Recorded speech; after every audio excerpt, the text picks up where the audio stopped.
connaissez sans doute l'histoire des 3 souhaits. Mais savez-vous qu'en fait, il y en avait 4 de souhaits? Alors, je vais faire court pour la première partie, histoire de se rappeler un peu l'histoire des 3 souhaits, et puis on va s'attarder davantage sur la dernière partie. Donc c'est l'histoire d'un bûcheron, qui, comme tous les matins, part au cœur de la forêt, avise un arbre et fait son travail de bûcheron. Mais ce matin, il sent que l'atmosphère est un peu différente. Alors, est-ce le repas de la veille qu'il a mal digéré? Est-ce la nuit qui a été particulièrement agitée? Ou est-ce dehors peut-être un virus qui traîne ou Ah non, pas ça. Non, non. Bref, 3 fois de suite, il entend, alors qu'il s'apprête à abattre l'arbre choisi, « Je suis l'esprit de la forêt, je t'accorde 3 souhaits. » Alors, l'étonnement laisse place à l'irritation. Est-ce que quelqu'un se joue de lui? Et l'irritation fait place à l'évidence.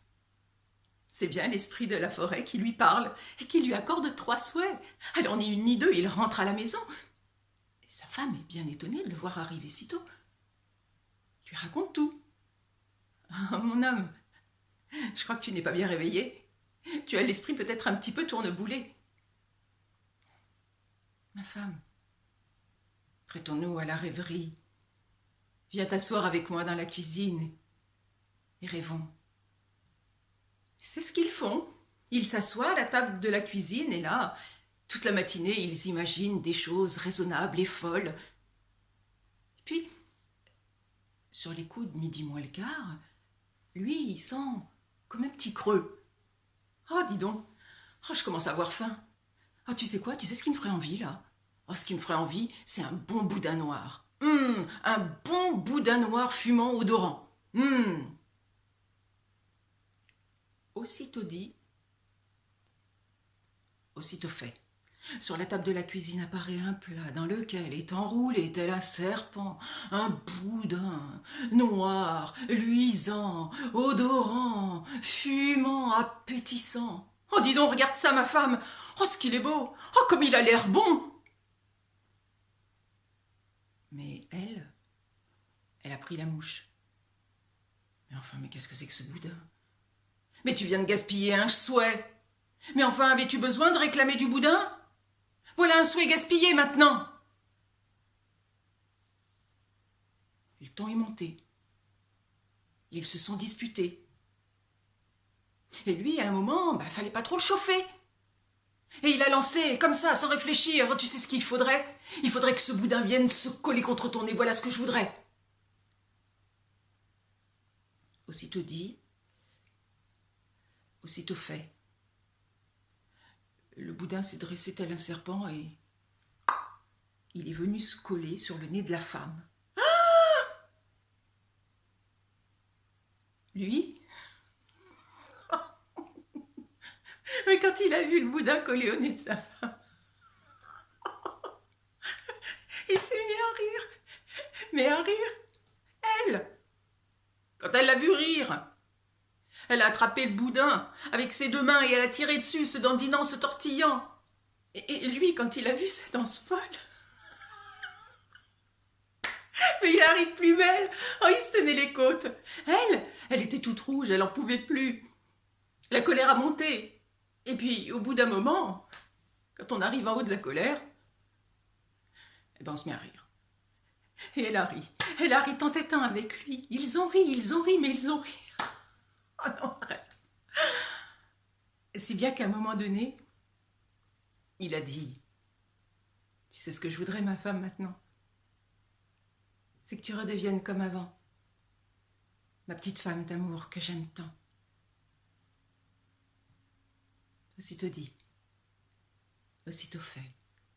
Le boudin s'est détaché et puis s'est enroulé à nouveau dans le plat. Bon puisqu'il est chaud, mangeons-le. C'est ce qu'ils ont fait. Les 3 souhaits avaient été exaucés Mais mon histoire n'est pas terminée. Car figurez-vous que ce bûcheron-là avait un cousin qui habitait dans le même village, qui était lui-même bûcheron. Et lorsque son cousin lui a raconté ce qui lui était arrivé, eh bien lui, il a voulu lui faire pareil. Ah bah lui, c'est sûr, il n'allait pas demander du boudin noir, hein, ni de la blanquette de veau. Alors, il est allé au cœur de la forêt, à l'endroit même où son cousin avait rencontré l'esprit de la forêt.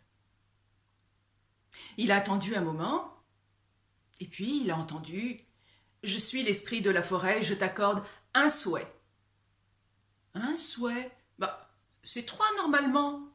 « Je suis l'esprit de la forêt et je t'accorde un souhait, un seul. » Bon, bah, un souhait, c'était mieux que rien. Et puis, il est rentré chez lui, et immédiatement, ce qu'il a imaginé, c'était un coffre rempli d'or et d'argent. Mais arrivé chez lui, lorsqu'il a raconté à sa femme et à sa mère ce qui lui était arrivé dans la forêt, sa femme lui a dit « Mais un coffre d'or et d'argent? Voilà ce que tu imagines pour nous? Mais qu'est-ce que la richesse sans enfant? C'est un enfant qu'il nous faut, bien sûr. » Et sa mère, qui était assise près de la fenêtre, a rétorqué « Un enfant? Ah bah merci bien, pour qu'il me court toute la journée dans les pattes. Mais non, c'est la vue qu'il faut donner à ta mère. Moi qui ne vois plus depuis des années, c'est la vue qu'il faut demander. » Que faire? Que choisir? Qui contenter?